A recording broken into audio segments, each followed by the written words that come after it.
آخر يحدثني بنفسه وفي مكة المكرمة، يقول: كان لي ابن، والابن هذا مثالي في بره وطاعته وصلاته والتزامه وبره وإحسانه والنجابة في دراسته، متفوق في مراحل تعليمه، يدرس في الجامعة في أم القرى. يقول: وكانت أيام امتحانات وهو عاكف على الكتب والدروس.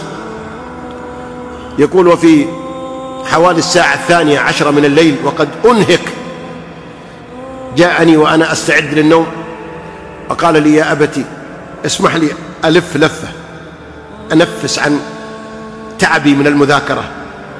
فقلت له: لا يا ولدي، لا تخرج، الخروج ما هو بزين في الليل، اجلس. يقول: فمن ما رد علي، رجع وذهب إلى أمه واستعان بها وقال: أنا ضايق من الدراسة، أبغى أخرج، وطلبت أبوي يعيا، تكفين اطلبيه لعله يسمح لي. فقامت الأم وجاءت إلى الأب وقالت له: خله يخرج يتمشى شوي. قال: ما هو زين الخروج في الليل. قالت: لا خله، عقدت ولدي، كل ما طلبك شيء تقول لا، خليه يخرج.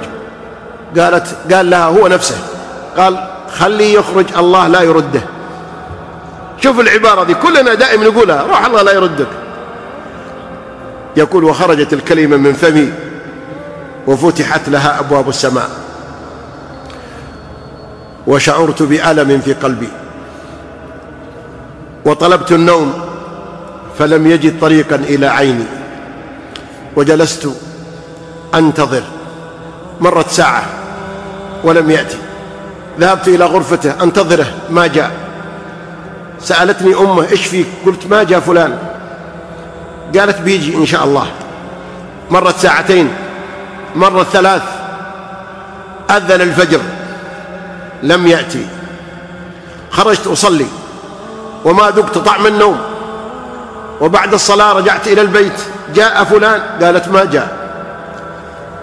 ذهبت إلى الأمن، سألت: هل عندكم حوادث؟ قالوا: نعم عندنا حوادث. فيها وفيات؟ قالوا: نعم في وفيات. أين هي؟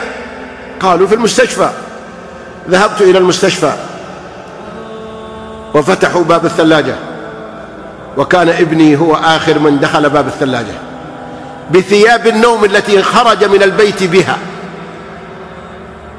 خرج وركب السيارة وصعد، ذهب إلى عرفات، وفي إحدى التقاطعات جاءت سيارة مسرعة واصطدمت به ومات رحمة الله عليه.